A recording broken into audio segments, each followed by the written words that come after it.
may nagtanong sa akin or nag-comment about kung na-injury na ba ako sa running. So far wala naman. Pero ito yung mga ginawa ko kasi personally prone to injury yung aking tuhod. Siguro nakadalawang injury na to sa basketball pero hindi sa running. Anyway, ito yung mga ginawa ko. Disclaimer lang muna, personal ko tong mga ginagawa na naging epektibo para sa akin. Hindi ako running coach, hindi din ako physical therapist, hindi ako doktor, pero itong lahat ng sasabihin ko ngayon, yun nga base sa naging mga binabasa ko, mga nakikita ko sa internet, saka in-apply ko at naging so far effective naman siguro kasi hindi ako na-injury sa running. Unang-una is meron akong kodigo dito. Easy runs lang, 99% of the time. So, yun yung sinasabi ko, easy run lang, jogging lang, bagal na takbo lang, 99% of the time. Yung 1% dyan is race day. Doon lang ako, or doon ko lang masasabing nagkakaroon ako ng speed work sa race day lang. Sa training days, wala talagang speed run. Or kung meron man, strides lang. Yung strides is burst of around 8 to 10 seconds na binibilisan ko yung takbo ko.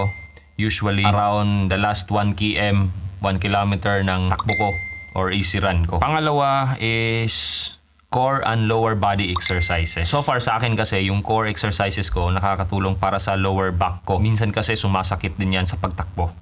Tapos ang lower body syempre mostly sa tuhod, saka ankle area at glute at saka dito sa quad at hamstring area. Ginagawa ko tong mga exercises na to prior to running or doing my training. One set lang, around 5 to 10 repetitions lang. So hindi ko na masyadong pinapahaba pa kasi halos everyday ko naman ginagawa. So nag-a-accumulate din yon. Itong mga exercises na to, base rin or makikita nyo sa internet. Pwede nyo i-search yung mga pangalan na to.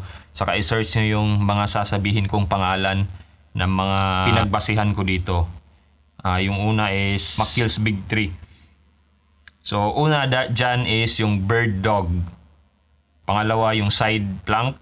Pangatlo is McGill's crunch. Nakita ko to sa YouTube channel na Squat University. Tapos, sa lower body naman, backward walking or backpedaling. After ng run ko yan ginagawa, hindi prior to running.